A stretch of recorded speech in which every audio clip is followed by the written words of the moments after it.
Welcome back to Investing Talk Podcast. Today we're looking at Rich Tech Robotics. As usual, before we start, subscribe, like, and comment to this video to support the show. And if there's a specific company you want us to look into, leave it in the comments below. So let's get into the analysis of Rich Tech Robotics. This is a fascinating story because, it's all about a company making a really bold choice. A strategic choice, right. They're sacrificing some short-term numbers for what they hope is a huge long-term gain. Exactly. The core narrative here, the thing you have to understand, is the strategic pivot.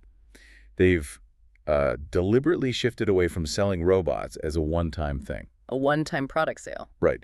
And they're moving aggressively to a robotics as a service model.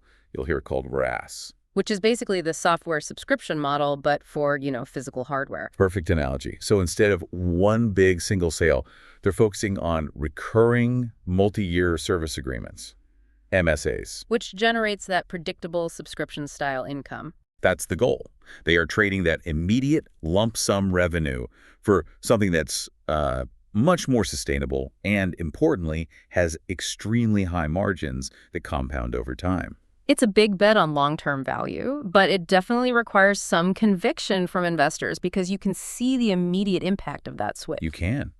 We saw in their third quarter 2025 report, revenue actually declined. It was down year over year by 18.4%. And if you only saw that number, you might just panic. You'd assume the market is rejecting their product for sure, but that's the classic short-term trap.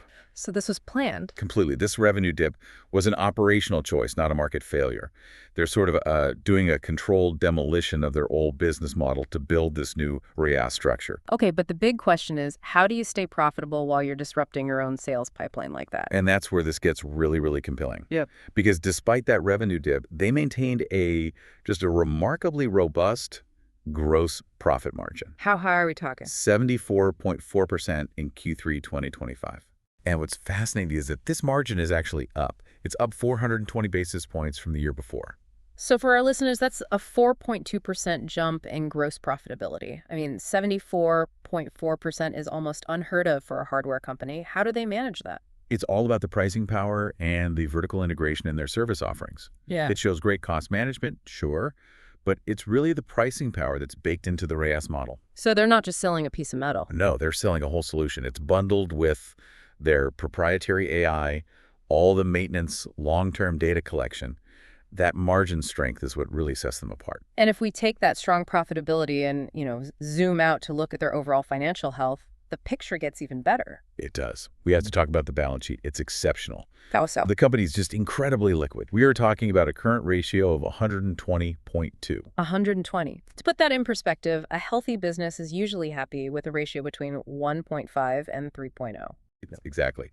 A number like 120.2 means their ability to meet any short-term obligations is, well, it's practically unparalleled. And why should you, as an investor, care about a figure that high? It means they're insulated from macroeconomic shocks. It means they don't need to dilute shareholders just to keep the lights on, and they have the dry powder for acquisitions down the line if they want. Plus, they have almost no debt, right? Leverage ratio is just one. Just one. So they aren't burdened by financing costs while they're trying to scale up. And that financial foundation gives them immense flexibility. Which is critical when you're trying to build out a capital-intensive service model. It is. And while they aren't profitable on the bottom line just yet, the trajectory is moving in the right direction. Let's talk about that trajectory because the market is always looking forward. Well, analysts are expecting the loss per share for 2025 to be around 15 cents. Okay. But then that loss is expected to narrow even further, down to 10 cents in 2026. And that narrowing loss really validates the whole thesis, right? It shows the RaaS model is scaling towards being cash flow positive. Precisely. As those high-margin recurring contracts start to dominate the revenue mix, and they've been smart about funding this. They raised capital recently. They did. Back in June 2025, common stock issuances generated over $3 million. That gives them the runway they need for innovation and to scale up operations. So the financials provide the scaffolding, but the RaaS structure itself, that's the real competitive advantage, the moat. The durable moat, that's what we call it. It's what keeps competitors out. I get that recurring revenue is sticky, but what makes it so durable in robotics specifically? It's the deep operational integration. It's that combined with the continuous AI improvement. When a customer signs one of these multi-year deals, the robots become completely ingrained in their workflow. There's scheduling, facility mapping, all of that. All of it. The data feedback loops are proprietary. So switching to another hardware provider becomes a complete operational nightmare. So the lifetime value of that customer just skyrockets, and churn basically goes to zero. You got it. They are raising the switching cost so high, and they use the data the robots collect to constantly refine the service. If you're a big retailer using their system, it's always getting smarter based on data that's unique to their platform. Why would you ever rip that out? That makes a lot of sense. But here's the critical question. Doesn't focusing only on Ray Hess slow down their initial deployment, compared to competitors who can just sell the hardware outright? It's absolutely a short-term visibility challenge, and that's why the stock has been volatile. But the market is, I think, finally starting to look past that. They're seeing the moat. They're seeing the moat, and they're seeing the macro tailwinds from automation and AI, and that's why analyst sentiment is growing so quickly. And we saw a huge signal of that recently. The H.C. Wainwright analyst, Scott Buck, he raised his price target in a big way. A very big way. He raised it to $6 from $3.50. That's nearly a double. And he specifically cited the growing interest in service robots and the power of this Ray S model. That's a huge vote of confidence. It is. So let's pivot to the technical landscape, because that enthusiasm isn't just theoretical. You can see it in the charts. The stock has definitely been in a bullish trend lately. You see it establishing higher lows and higher highs. Yes. And crucially, it's trading confidently above two key long-term trend markers. The 200-day moving average, which is sitting around 3.09 cents. And the 50-day, which is more recent. Which is at $4.77. Being above both of those is a very strong technical signal. It points to underlying strength and positive investor psychology. So where are the key levels to watch? Where's the floor and where's the ceiling? We're seeing really firm support between $2.80 and $3. That's acted as a solid tested floor. The resistance, or the ceiling, is being tested right now near that $4.80 and $5 level. So the near-term trading range, say over the next 3 months, is probably in that $3 to $5.50 bracket. I think so, assuming this positive momentum continues. And that aligns pretty well with that analyst target we just talked about. What about the momentum indicators? Well, this is an interesting setup. The STOCH indicator is currently down around 10.03. And for anyone who doesn't follow that, a reading below 20 usually means a stock is oversold. Exactly. So 10.03 puts it firmly in oversold territory. This suggests that even with the recent run-up, there's been some profit-taking that might be short-lived. So it could be coiled for a potential rebound. That's what the technical pressure implies. And even though the MACD is technically bearish right now, we are seeing clear signs of convergence, which means that bearish momentum is slowing way down. And the big money isn't leaving. Not at all. Institutional accumulation remains stable, which points back to that fundamental confidence we were discussing earlier. And beyond the charts, we've seen a lot of structural changes at the company that suggest they're gearing up for major growth. Yes. Back in November 2025, they made some pretty significant governance moves.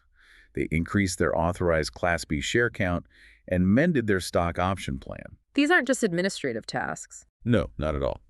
These are moves you make to institutionalize the company.